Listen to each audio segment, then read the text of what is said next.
Welcome to the Love Spark Podcast. We are your hosts, Tonya and Stevi Mavros. If you want to hear a Midwest millennial couple talk through real practice and exploration of relationship tools and resources, and if you appreciate a bit of authentic and vulnerable commentary along the way, then the Love Spark Podcast is for you. Don't forget to subscribe wherever you are listening, as well as give us a 5-star rating and letting us know what you learned. It really helps out the show. Also, don't forget to visit the website, milovespark.com, to check out upcoming events, workshops, and opportunities to ask us questions. You can also follow us at Love Spark Dates on Instagram and Facebook. All right, let's dive into this week's chapter of The 7 Principles of Making Marriage Work by Dr. John Gottman and Nan Silver. And welcome back for another episode of the Love Spark Podcast. As the introduction has stated, we are covering the Gottman 7 Principles, and we are going to be working on Chapter 11, Principle 6, Overcoming Gridlock. Dun, dun, dun. You're ridiculous, and I love you. I mean, gridlock is really, it's what tears people apart, right? Yeah, can I read the opening passage of Chapter 11? Please do. You want to have children. He doesn't. She wants you to attend church with her. You're an atheist. He's a homebody, and you're ready for a party every night. All couples have some irreconcilable. I can't even say it. Irreconcilable? Yes. All couples have some irreconcilable differences. Nice. Sorry. But when partners can't find a way to accommodate these perpetual disagreements, the result is gridlock. When couples gridlock over issues, the image that comes to mind is of two opposing fists. Neither can make any headway in getting the other to understand and respect their perspective, much less agree with it. As a result, they eventually view the partner as just plain selfish. Each becomes more deeply entrenched in his or her position, making compromise impossible. Indeed. So that is what we're going to be covering today. I would probably stand together, or not together, but to gather that some of our listeners probably heard that and was like, oh my God, right though. Because I know that there have been times where I would have thought that too. Fair. I mean, I really love how this chapter really pushes you to look deeper, right? I mean, the irreconcilable differences that most people have, a lot of it stems from discussing it in the surface level terms, right? Mm-hmm. And so I love that this whole chapter is really like tools to get to the mechanism underneath, right? What is the mechanism working underneath the surface of this problem that's informing both of your arguments? Also, another great way that I've heard this discussed is topics versus issues. Topics are like the surface level things that we're talking about or having disagreement about, and really like in the beginning, right, where one is like one wants to stay home and the other is ready for a party every night, right? That is a topic. But what is the Okay. issue, which is the underlying mechanism that you're talking about? And so that was one of the things that I really appreciated hearing in explaining like gridlock is the topic versus the issue. I like that. Yeah. Okay. All right. So a couple of other things from the book as well. It talks about when couples are able to sidestep gridlock, they can come to treat their perpetual problems as they would a pesky allergy or bad back. They know the difficulty won't ever go away, but they manage to keep it from overwhelming their life. And remember that you don't have to solve the problem to get past gridlock. Neither of you has to give in or lose. The goal is to be able to acknowledge and discuss the issue without hurting each other. Yes. Say it again for those in the back. The goal is to be able to discuss the issue without hurting each other. Yes, preach. Preach. Yes. Yes. So I will say on page 238, there's a line that I really like. Gridlock is a sign that you each have dreams for your life that the other isn't aware of, hasn't acknowledged, or doesn't respect. I Mm-hmm. mean, because that's the basis of it, right? Gridlock is, and that's what the chapter really talks about, detecting the dream underneath, Mm-hmm. right? Mm-hmm. There is an underlying dream or belief or desire Mm-hmm. that is informing your stance on this particular issue, Yeah. right? So I just really like that they really kind of force you to look at it from that lens, because I think it's so easier for people, especially in these situations, to get stuck in the surface level, Mm-hmm. right? Getting kind of bogged down in the minutia, if you will. Yeah, that's very fair. And the other thing too is that when we're talking about the surface level or the topics of the issue, Mhm. that's where people really double down to Yeah. win, right? True. We stop listening to each other's perspectives and it's just Yes. really trying to convince the other person. And the least likely you are to convince them or the less it works, the more you Mhm. double down and the more gridlock you end up having. Right. Right. It's like it's almost as if your partner is trying to teach you something about themselves, and the way they're explaining it just isn't getting through. And of course, you're going to be frustrated if they keep coming at it from one place, you keep viewing it from the same place, and you never make any progress. It gets very easy to get into you know, biting remarks, or the belief can very easily begin of my partner is this way, as opposed to my partner wants this thing, Very true. right? And what that to me circles into is like going back to the beginning of the book, but also where we recorded, where it really talks about what causes divorce or how he predicts for divorce, which is chapter 3, episode 3, your startup, Yeah. right? Like you get to a How you talk about it. right. So, like, when you get to a space of starting to talk about it, maybe before it did start in a way that was softer and gentler, but then as you go through the time where you're becoming gridlocked, you start having more harsh startups about a topic versus that soft startup. Yes. Okay. So, we've talked about basically what gridlock is and really what's driving the gridlock. We've also indicated that sometimes this can be where you start finding those harsh startups a little bit more as well. So here's the question: how do you know if your issue is gridlocked? Ooh, how do we know? Well, Tell in us. the fabulous ways of Dr. John Gottman, he gives you Yes. four key clues to clue in on. Yes. Tell So us. Tell us the things, my love. so if you would like to consider whether or not your issue is gridlocked, the first is talking, and talking without making any headway. So Yes. basically a dog chasing its tail Right? back in circles. Uh, Well, and then the second way you would know if it's gridlock is that there's no humor, empathy, or affection about the topic. So not only are you talking about it, but you're talking about it in a way that is not fun or appreciative mhm. or Yeah, empathetic. as you were saying that, I was thinking about the compromise circle that we Mm, did, and I was like, yeah, I guess we are gridlocked there because yeah. I think the humor has left the building, and it's the topic.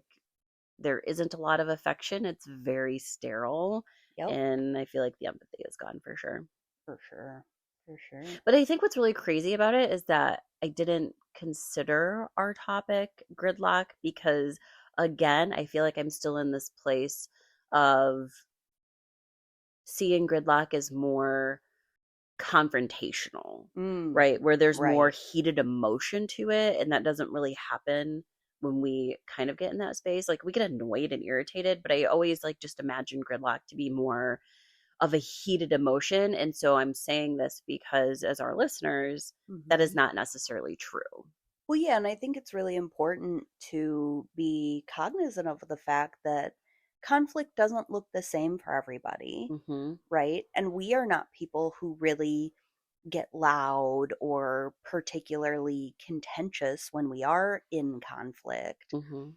So, conflict maybe just looks a little different from us in such a way that when we are on a gridlock topic, it doesn't really look like conflict at all because we become so kind of blasé about it, Mhm. right? But being heated does not equal being gridlocked, That's also true. right? So being gridlocked could result in multiple very heated conversations over the same thing.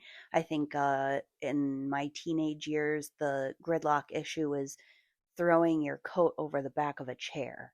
I remember that was my mom and my stepdad's big argument constantly. He would always Mm. just throw his coat over the back of whatever chair Mhm. he came across first, and she would lose it. Mhm. Just lose it. You walked right past a coat hook. What are you doing? Why do you do this every single day? Every time, every time. Why?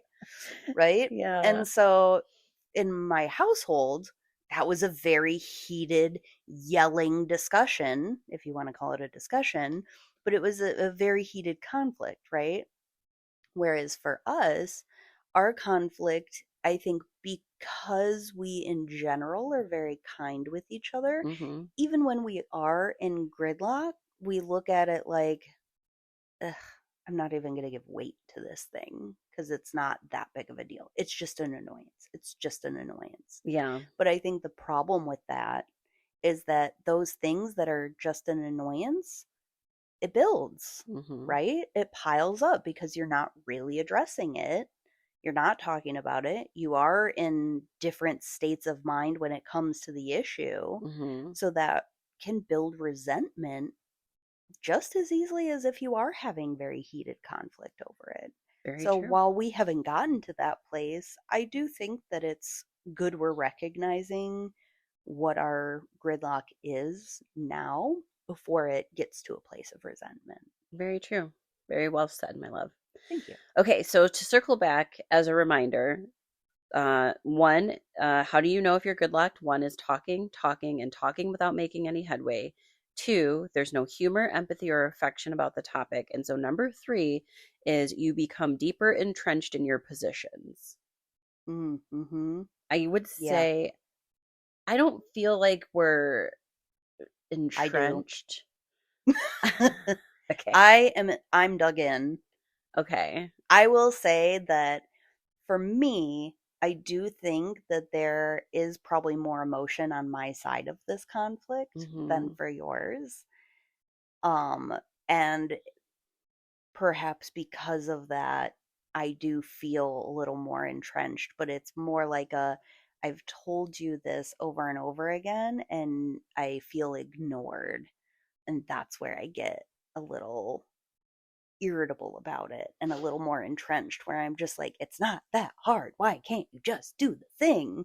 Mm, yeah, that's wonderful. This is what happens when you have a ADHD brain. Okay, so what's number four? Yeah, so then the last part of is it gridlock is that compromise seems impossible because it would mean selling out or giving up something important and core to your beliefs, values, or sense of self. Now, Wait, you've done a lot of talking. I want to take this space right now to say take a it, couple of things. do it. This is a gridlock only on the behalf of one partner, I feel like, because I don't feel Okay. as emotionally invested in this. And I think for me, I like it's part of the way that my brain operates. And so I'm only saying that I don't feel as gridlocked on this because I'm really not entrenched in my position, which is the way that my brain works. So it's not like a cognitive or emotional thing. Yeah, but that's And the I same as throwing the jacket over the back of the and chair. I don't feel like if I compromise, it would mean selling out or giving up on something important. Right, you just don't. I don't feel that way. But you also just don't compromise. But it's not that I'm conscientiously not compromising. Right, but bringing me back to the coat over the back of the chair thing, he's not conscientiously doing that because he feels strongly that he should be able to hang his coat on the I back of the know, chair. but my point to the okay, simmer down. My point to this though is that the examples that you'll see in here Mm. are very much like they're both aware and they're both Mm. having this topic Yes. together. Yes, both people recognize that there is an issue. So let's just say that it is possible to have gridlock without both parties being equally invested Or even aware, in necessarily. that. Yes. Okay, so So the book gives us some practice scenarios so but that wait, you can start identifying not only what a gridlock issue looks like, but also digging into the dream underneath. okay,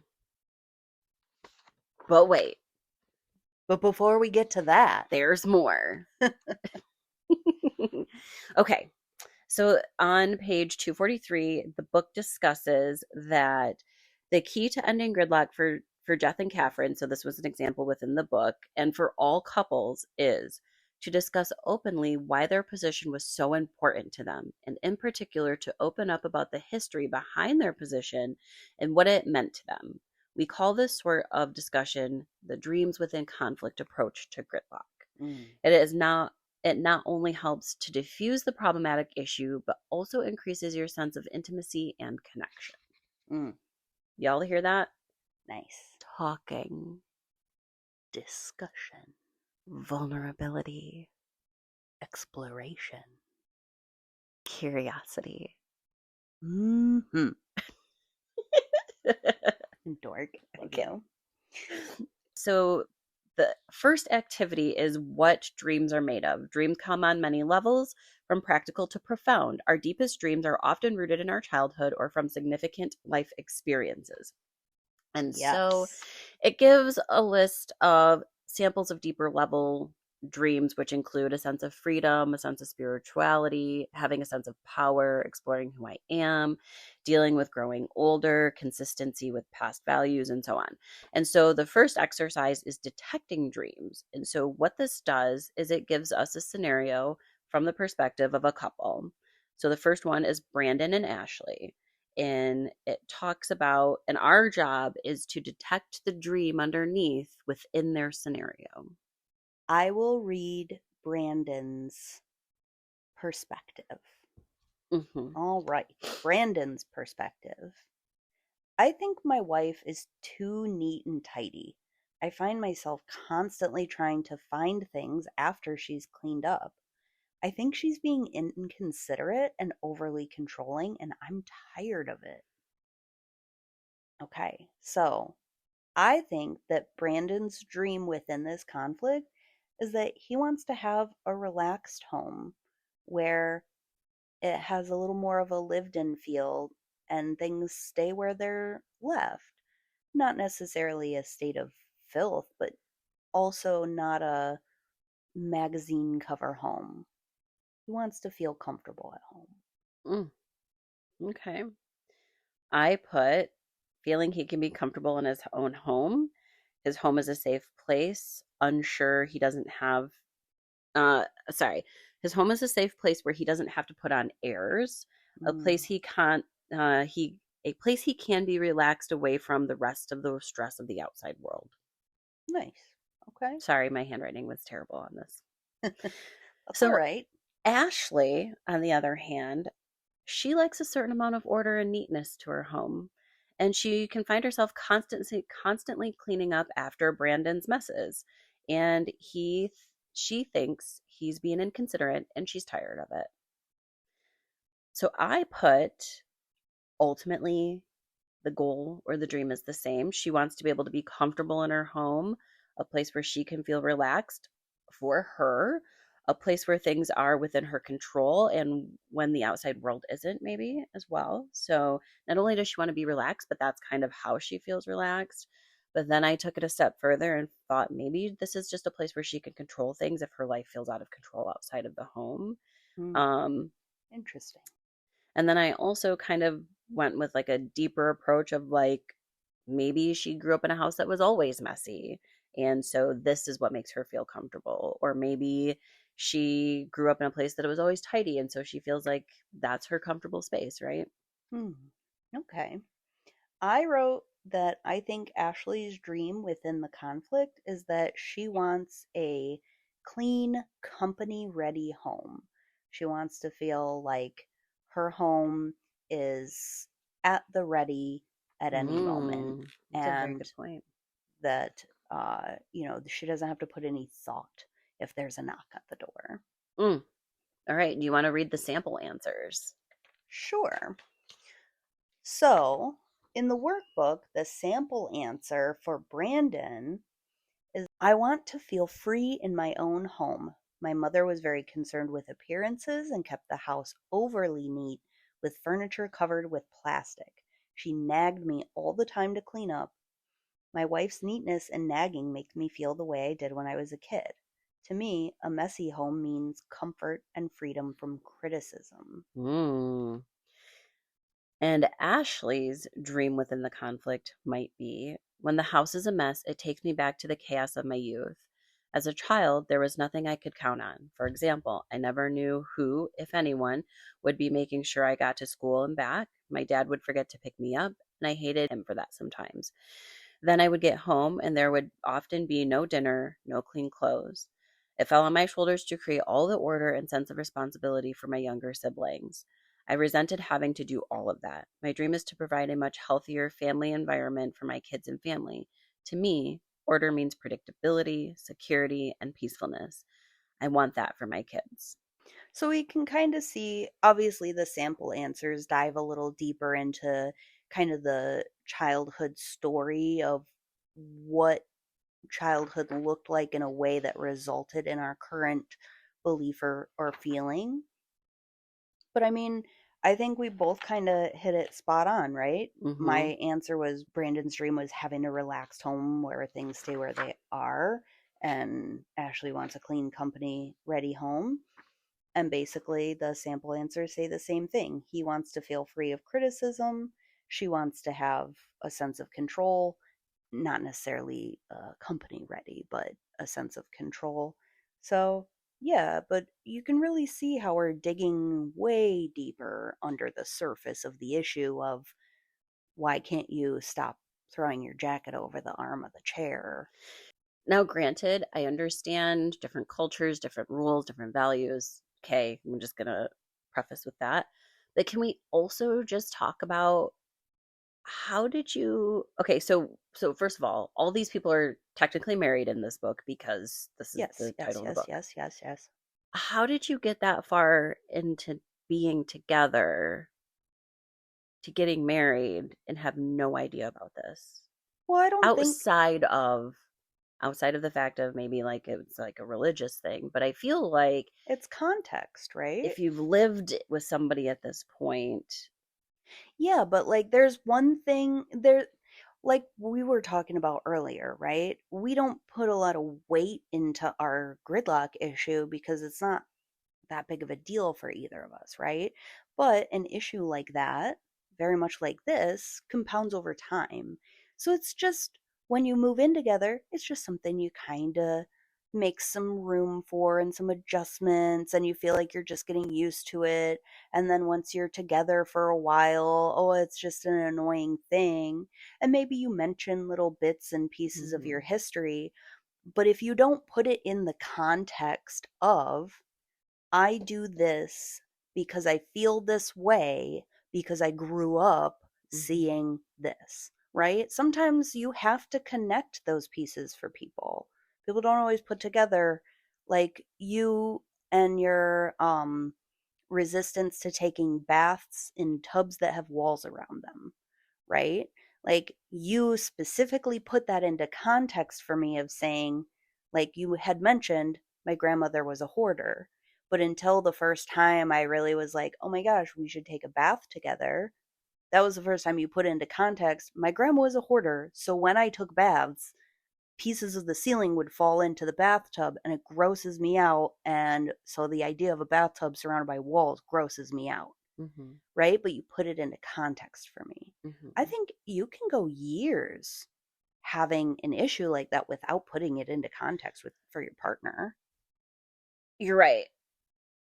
My point to this is that if this is something that you're noticing, you should be having these conversations. But also, I would stand to point out, if this is something that is bothersome to you, don't get into a relationship assuming that it's going to change or Mm, assuming that you can fix it, right? right. And so one of the things when I like talking to people when they're kind of sharing things with me, I always ask, could you deal with that forever? Yeah. Because this is your relationship forever, right? We already know that 96% of problems are perpetual.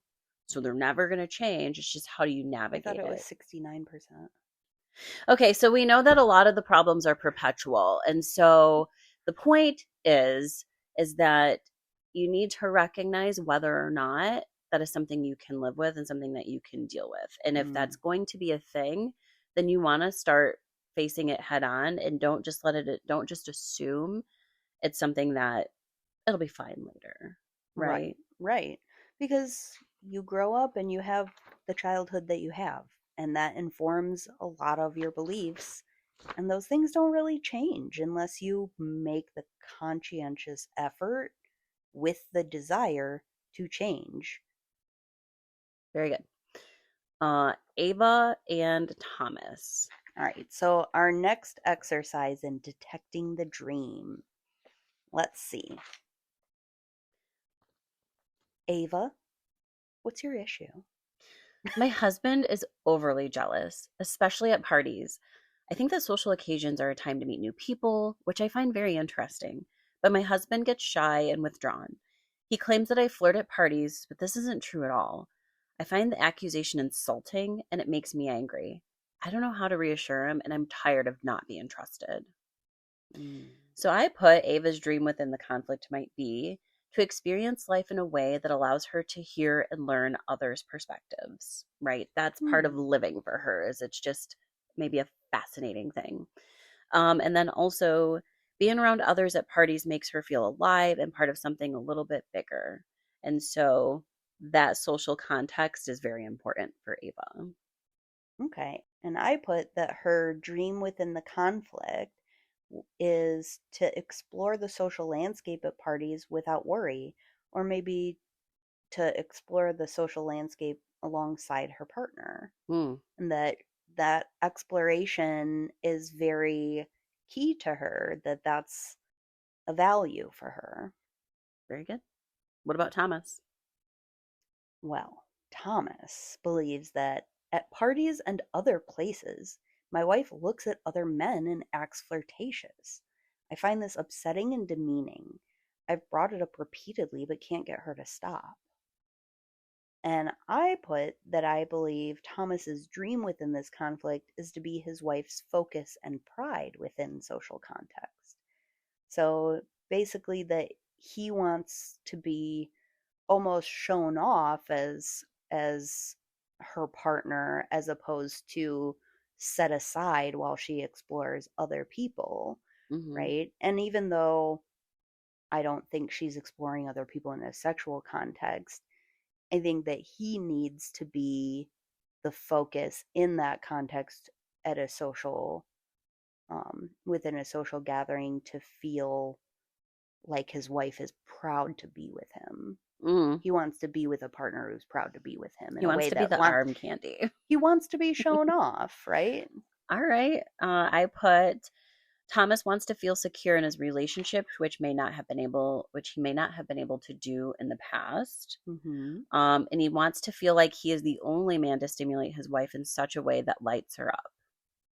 Solid. And then I went a little bit deeper and I was like, and maybe he wants more of a trad life where they are more satisfied at home together, being their only source of entertainment, or just the two of them. Mm. Okay. Okay. Okay. So, in the sample answers, what does the book say Ava's dreams within the conflict Ava's might dreams be? within this conflict. I really do not flirt, nor do I have any interest in anyone but my spouse. It's just that parties are my only way of satisfying my gregarious and wild side.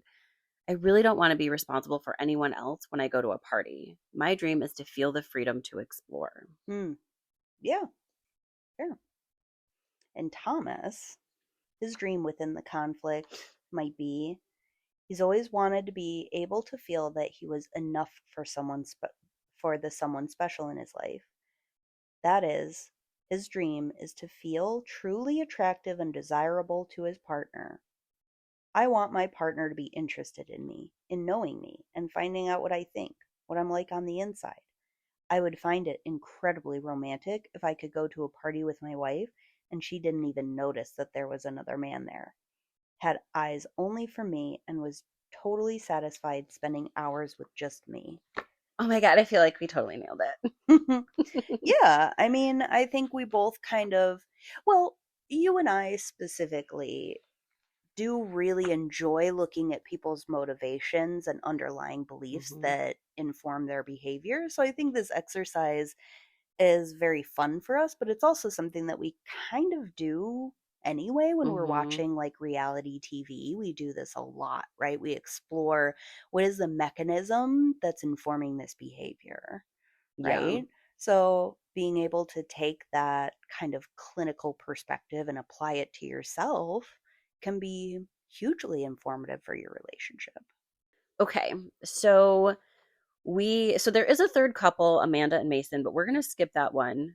Just know that that's in the workbook. And the reason we're going to skip it is because there are a few other things that we want to make sure that we cover, but also you're going to hear us go through our own negotiation of a A gridlocked issue. gridlock issue that Tanya apparently didn't know we had until this morning. Apparently not. Hmm. So when it comes to moving through the stages, so when it comes to going through the steps to navigate to navigate gridlock, the steps are as follows. One, the first step is one to explore the dreams, The exercise we just did. the exercise that we just did, but do you want to read them from the workbook? Sure. Okay, so step one is explore dreams. So, this is where the speaker's job is to speak openly and honestly about your position and the dream that's behind it. Explain what you want and why it is so important. Speak from your heart like you're talking to your best friend. Hopefully, you are. Use a softened startup. Talk about what you need, not about your partner. And the listener's job, my love, would you like to read the listener's job? Listener's job, make it emotionally safe for the speaker to open up and share their dream underneath the gridlock issue. Your job is to hear the dream and understand it. Suspend judgment, don't take it personally, or form a rebuttal. Encourage the speaker to open up and share more. Ask the questions below so you can understand their dreams more fully. And so, step two, or sorry, not step two, but there are 6 questions, the dream catcher's magic questions. So, if you are the listener, these are some questions that you may ask. So, one of those questions is, what do you believe about the issue? Do you have some values, ethical ideas, or other beliefs that relate to your position on the issue? Number 2 is, what are all the things you feel about this issue? Number three is, what does your position on this issue mean to you? Number 4, tell me the story of your dream. Does it relate to your history or childhood in some way? I'd like to understand what it means to you. Five, what do you want? What do you need? And what is your ideal dream?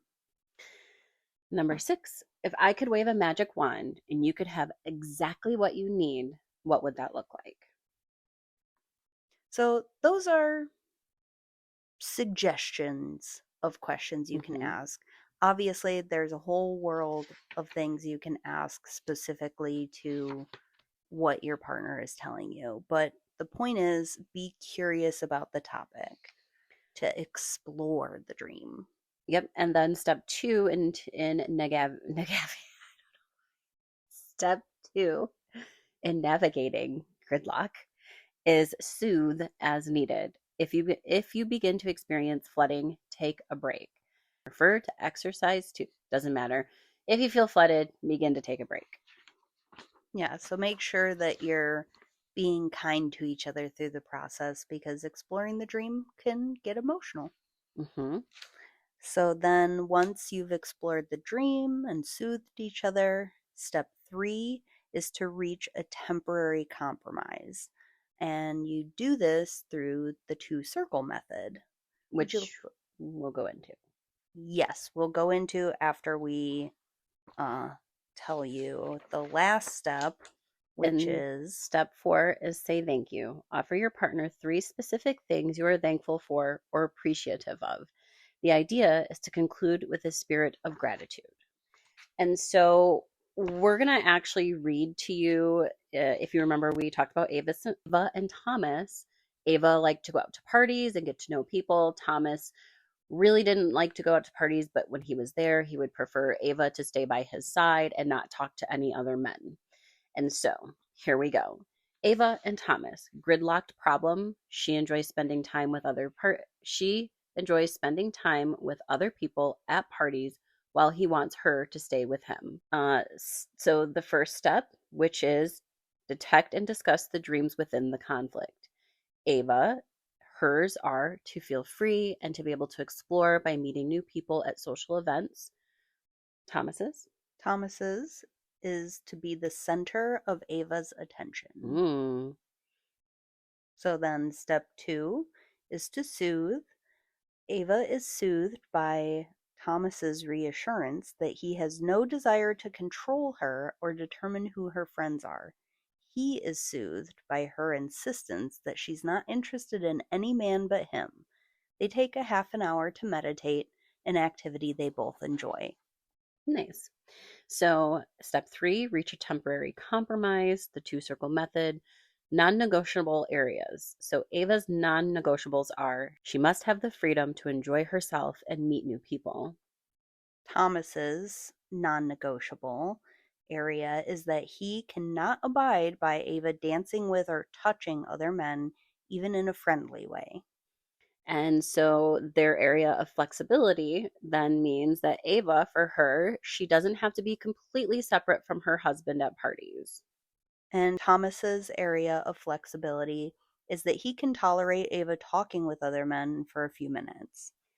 And the temporary compromise that they have in place is they will stay together at parties for about half of the time. The other half, she can go off and mingle by herself, but she will not dance with or touch other men. And if he tells her he's upset by her behavior, she'll stop. Yes. So the ongoing conflict is that Ava will always want to socialize more than Thomas is fully comfortable with. But for right now, they have a solution, and as they test it out, they'll revisit Hmm. and adjust accordingly. Okay. Can I address something here that I'm sure has crossed our minds of a few listeners already? Please do. This is the hard part about, I think, being in a relationship, but also the context of reading a book is that even slightly deep down in my soul, I go, ew. Like, just thinking about the situation from afar, right? I Mm, go, oh, that's a level of insecurity I don't know if I could tolerate as a person. Or, Thomas's jealousy. yeah, or on some context, some people might look at that and be like, oh, he is really jealous. And that's not okay. That actually feels like it's a level of controlling, Mm, right? How do yeah. you how do you navigate those arguments in this context? I mean, I look at it very much from the context of everyone chooses what they're willing to live with and what they're not willing to live Mhm. with. And just because I'm not willing to live with something doesn't mean I get to choose what somebody else should or Mm, shouldn't be willing to live with. mm-hmm, So, in the context of like Ava and Thomas, while I very much agree with you that I find his perspective very unattractive and mm-hmm, stemming from a place of deep insecurity mm-hmm, in a way that I find like I'd rather him go to therapy than him date anybody. But like at the same time, everyone heals on their own time and recognizes their own mm-hmm. flaws in their own time. And so if Ava is willing to, live with his behavior and his jealousy, then the goal of this exercise is to get them to a place where they can be happy with each other on the issue. It's like our job is not to tell people what they should and shouldn't be Mm-hmm. okay with. Our job is to help people talk about what they're okay with and what they're not okay with. Very true. And so I'm glad that you mentioned that because as a friend, Mm-hmm. your job is also to help your friends discover what they are and are not okay with. And yes, sometimes you can see things differently from the outside perspective, but if you try to push your friends or get them to break up, then really ultimately you might just be doing a disservice to your friendship versus being that listening ear unless something is very dangerous, I would say. Yeah. I mean, here's the thing. I know people who have a deep belief that if their partner doesn't display the level of jealousy that Thomas is displaying in this manner, that means that they don't care. Mm, Right. And mhm, so, mhm. from that perspective, like, while I don't agree with that, I can see where someone who does believe that needs somebody like a Thomas who has a little bit of an insecurity in such a way that that jealousy actually adds to the security of the relationship, right? So That's that's not me, but I certainly know people who that's true for. that's And I'm fair. not going to judge anybody for that. I'm not going to date somebody like that, but I'm certainly not going to put someone else, I'm not going to yuck somebody else's yum, if Mm, you will. one of my favorite phrases. All right. So circling to our own compromise circle. Yes. Okay. So our Perpetual problem, perpetual problem slash gridlock. issue slash gridlock Mm-hmm. is when it comes to business conversations. Yes. So I am a person as if you've ever started a business or building a business, like let's be honest, that is got to be on your brain at least like 80% of the time, if not more, to be able to make sure things are going in the direction in which they should be going. And I know that for Sure. me, with my little ADHD brain, I can multitask like no other. And I can also move from topic to topic very quickly and then circle back to the Mm, same topics and like pick up where I've like I never left off, right? That's right. not how you say that. I can pick up where I left off, like it was no big deal.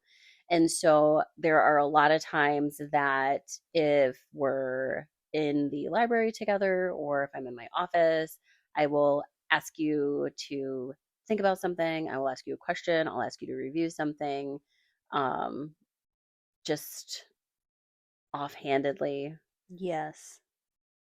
and you would prefer not to have that. You would prefer set schedules and times to have business conversations so that way those are not bleeding into everyday life and connective conversations. Did I summarize it fairly correctly? I think so. I think you summarized it well, but I think the crux of the issue really is that you are energized and enthralled with business planning and design and creation and both the creative and the clinical part of business. And you very much enjoy diving into that. And for me, it is not that I can't engage in that discussion Hmm. or even that I dislike the discussion, but for me, it is work, right? It's not what I would choose to put my brain power towards, Hmm. right? I would leverage my thoughts differently and my thinking differently on my own time, and I do. So for me, it's not something that I like having like little breadcrumbs thrown at me throughout the day about it. And it's also not something I like to feel like I'm walking into a business meeting when I walk through a doorway, like unexpectedly. So for me, I think the crux of the issue is that this is something you enjoy and it's something that I don't necessarily enjoy, but I can accept that we need to spend time talking about. So, yes. Does that, do you think that puts a finer point on it? Or do you think I vagified it? I feel like you just reestablished or explained what I just said. Okay, fine. I'll cut that all out But to your point, is that, yeah, I feel like you just really just said what I said in a whole different way. then. Okay. So let me ask you, my love, Hmm. what is the dream within the conflict for you? Oh, I get to be the speaker first. Yes. Okay, do you want to set a timer for me?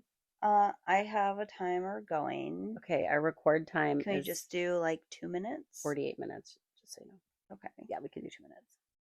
perfect.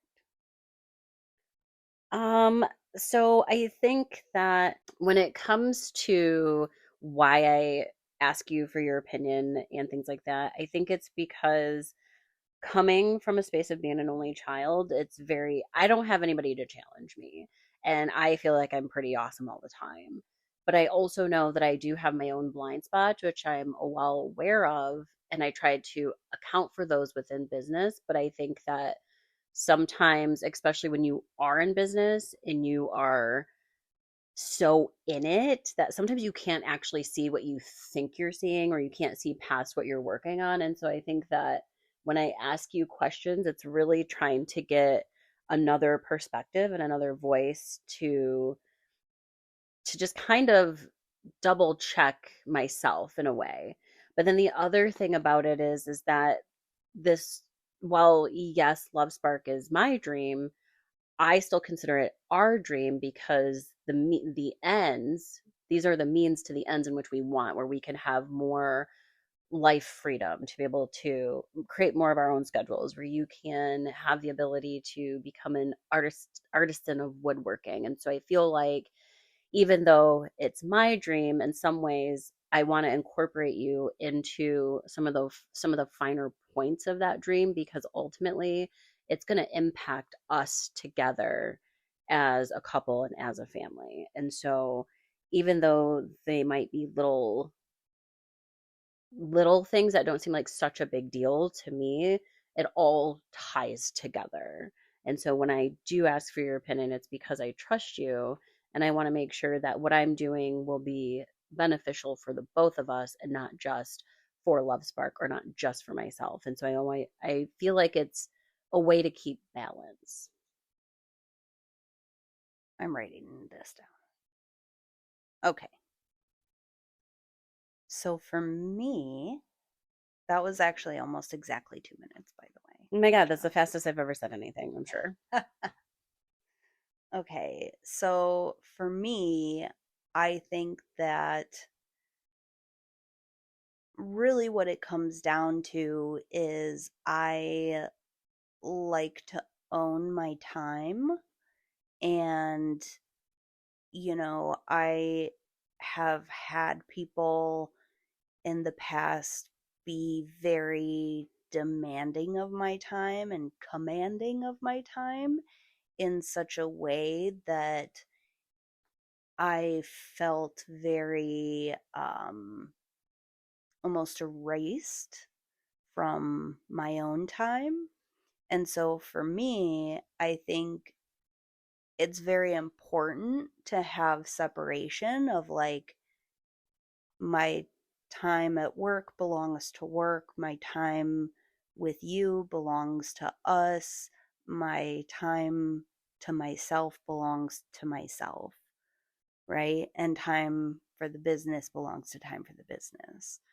I don't like necessarily having the overlap and the, like, you call it multitasking, but for me, it's blurring the lines between the different parts of life in such a way that I worry that I'll lose my own, I guess, not necessarily sense of time, but like the ownership of my own time, that it'll bleed into every moment in such a way that I'll lose control of my time in my autonomy in ways that I have in the past. Okay. I feel soothed. I feel soothed. I feel fine. Okay. So coming to step 3 on this topic, reach a uh, temporary compromise. so again, the inner circle lists aspects of the problem you can't give in on, your non-negotiable areas. This includes your minimum core needs, beliefs, or values about this problem. The outer circle lists all aspects of the problem you can compromise on. Then it says take turns sharing what you wrote in your inner and outer circles. Focus on understanding and not seeking a solution. That's important. Say, help me understand why this thing is in the inner circle. Are you so, help me understand why the things in the inner circle are so important to you. Say, help me understand the parts you can compromise on. Now, work on coming up with a temporary partial compromise by discussing the yield to win questions on the next page. Later, you can reevaluate to see if it's working. Okay. So, do you want to talk about your non negotiables first, or do you want me to go first? I think you should probably go first. Okay. Non negotiable. I need a specified time commitment Of what? of when we're talking about or doing business. I need to know what the time commitment expectation is, and I need it to be a clear, like how you would send a Zoom meeting, right? This time to this time. Maybe you end early, maybe the meeting runs a little bit late, but you have a pretty good block set aside that is a specific time that's committed to that task. Okay. The other one is heads up before conversations begin. I am a person who likes to have context of what the um, purpose of a conversation is, so that I am not spending the first half of the conversation trying to understand what you're asking for. Mm-hmm. So having that context to start with is just really helpful for me. Okay. That's it. Okay. We'll figure it out when we get to the yield to win part. I Okay. had some thoughts there and I was like, okay. Where that's yep. Okay. What are your non-negotiables? Uh I've got one, two, three, four. I got five. Baby, What? your inner circle should be small. How many negotiables do you have? Okay, here's what we got. I got three. Here we Oh, go. okay. One, scheduled equals done.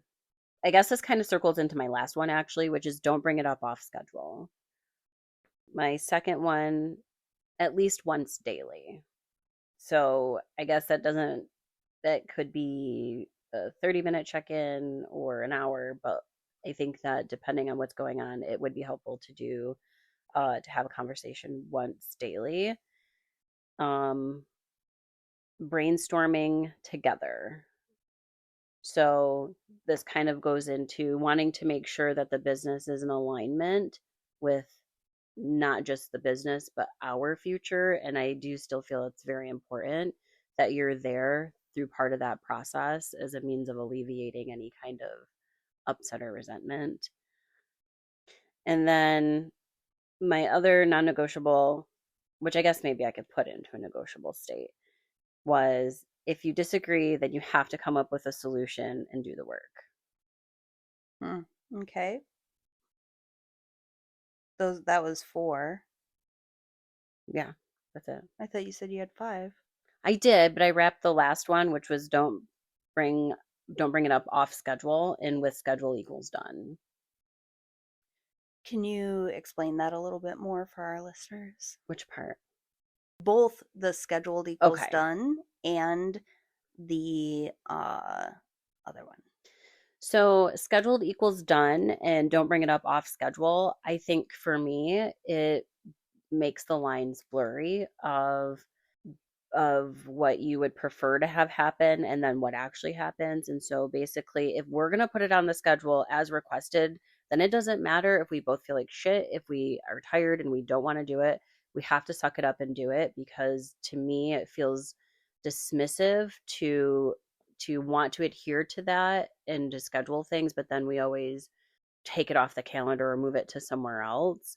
And so then the other thing is that if having things scheduled out is super important, then if you have ideas or something like that about business, then I would ask that you put them on paper and just wait until we have that scheduled time together because when it when there's I only want to talk about this on a schedule, but then I still have kind of some ideas and throw things out here and there, to me that blurs the boundaries of what you're Mm. requesting, and so then it doesn't feel like I can honor anything because it's everywhere. Does that make sense? Right, like it's almost a double standard that makes it hard to abide. Yeah. Yeah, fair.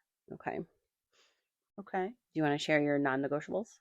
I mean your negotiables, sorry. Yes. My negotiables, I put advanced scheduling, meaning I would prefer as much notice as possible, but I can be a little flexible on how much, I guess, how far ahead we are scheduling. Mhm. I am flexible in how many times per week we're spent in are going to be spent in discussion, and I'm flexible about whether or not we are going to have set topics or if we're going to allow snowballing and rabbit trails during our business conversations. Okay. Um What are your negotiables? my negotiables are I'm open to scheduling, but it might be helpful if we are categorizing discussions. So scheduling or categorizing, either way is fine if it needs to be both or not. So I'm open to scheduling, but I'm flexible on what that looks like. Okay. Um, my other one is I'm open to scheduling if you can also have your own notebook for those times and take notes. So Mm, that way, if we're planning on things, that there is some written record of if you're helping, these are the things that you need to do. So that way, we don't have to circle back to another discussion. But also, it's helpful if you have ideas, you can just write those in there for a time when we get together. fair enough.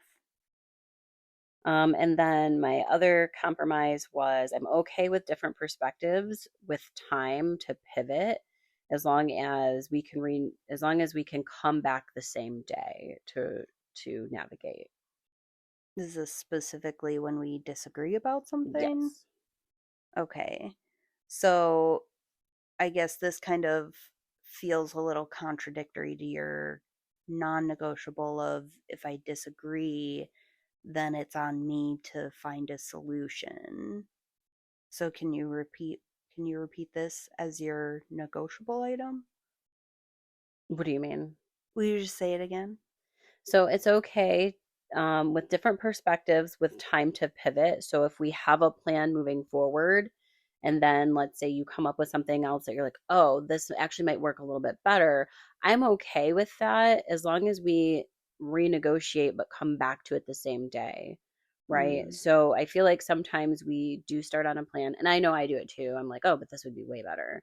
mm. But I feel like we have a plan of action sometimes. And then when there's a way that we could pivot, we ultimately say that's a good idea, but we don't really actually discuss it further until days later. And so what I'm saying is that if there are plans moving forward and you have a change of perspective, I would prefer to hear the pivot and then also put the rest of the details in, not just like, here's this idea and then call it a day. Does that make sense? Yes. Okay.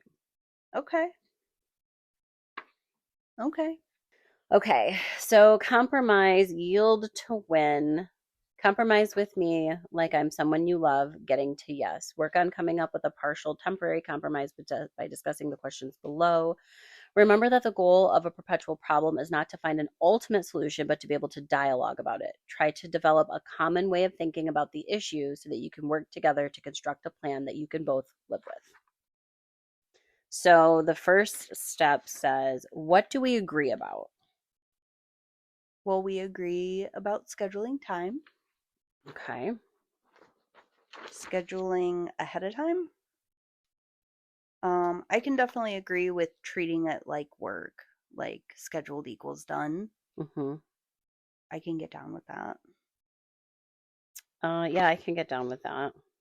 I mean, it's mine, of course, Yeah. but I mean, I feel like it kind of coincides with specified time commitment to talk or do business. So I feel like it's kind of the same thing.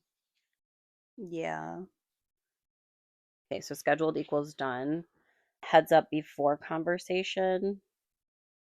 I guess I just would like to know a little bit more about what that means to you. Like not throwing things at me just because I walk into the office to say hi when you're working on business doesn't mean throwing a bunch of like unscheduled conversation at me. Like there's at least a heads up of like it kind of coincides with scheduling. Okay. Like if we're going to have a brainstorming session or you want to have like a popcorn idea session, that's fine, but we schedule that so that I know that's what we're doing. Not Mm, like I had this one solid idea, but I also thought this versus possibly I thought about this, but we could also do this, but we could also do that. And then me trying to figure out which of those conversations we're having. um, okay. That's not how I took heads up before conversations begin, so I'm glad that I asked. I feel like, not to say that it's not important, but I feel like it's redundant if you're 100% adamant that it has to be pre-scheduled, then a heads up means nothing because you would know because it's scheduled. I took it as like, hey, if you want to get like a quick thought in and have like a 2 minute question or a 2 minute conversation about this, then give me a heads up for the context. Does that make sense? Yeah. So like I took it as in like I'm open to sidebar from time to time, but I need the heads up of what that is versus I need to know what we're talking about when we schedule it. Does that make sense? Yeah. Okay. I can agree with that though, that I can accept a sidebar if you give me a heads up like a hey, this is a quick minute, 2 minute question and then we're done. But that Okay. means that we're done when we're done, not we're going to keep trailing it along for the next hour.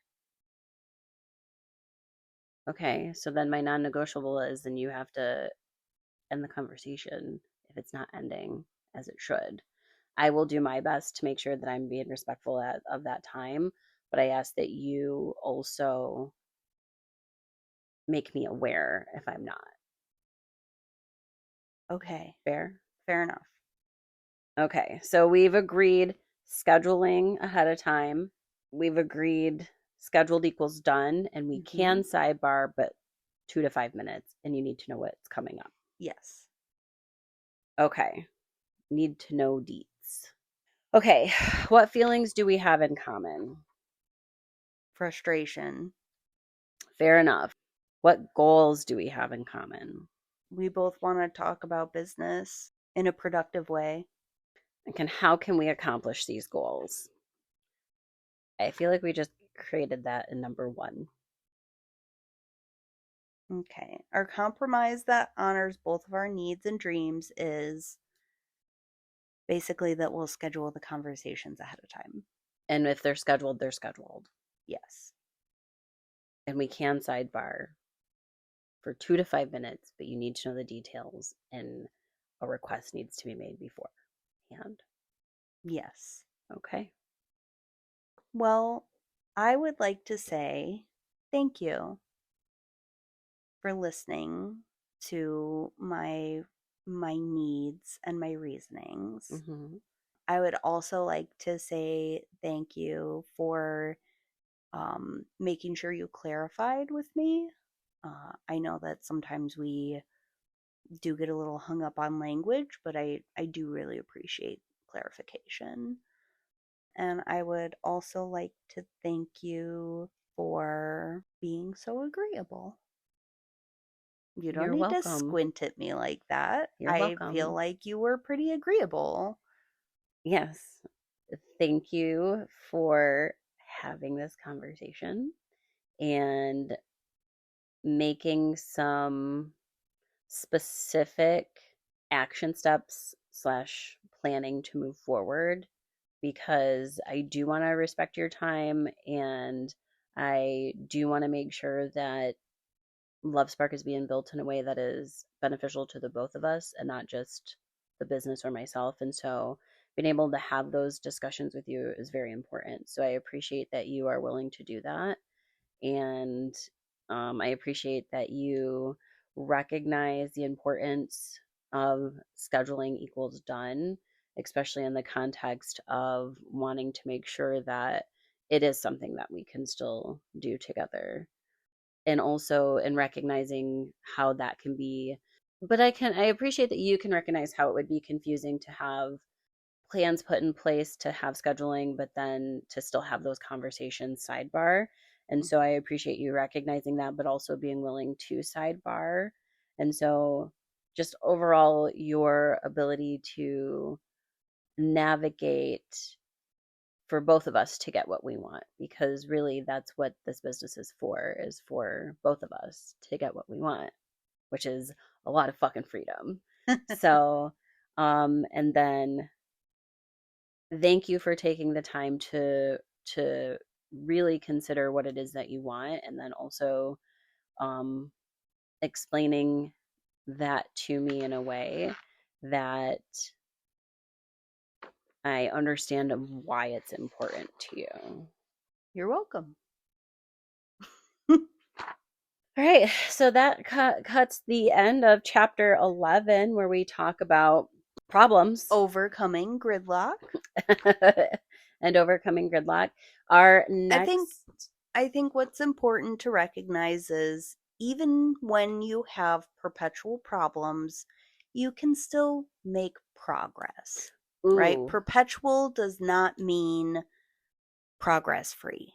right. Perpetual does not also mean gridlock, because you True. can have True. perpetual problems without them being gridlock. Absolutely. But also, I think the big takeaway is recognizing that you can come from a space of gridlock and be able to move forward to where Hmm. it's just a perpetual Conversation. problem that you can have humor with and not be as impacted by.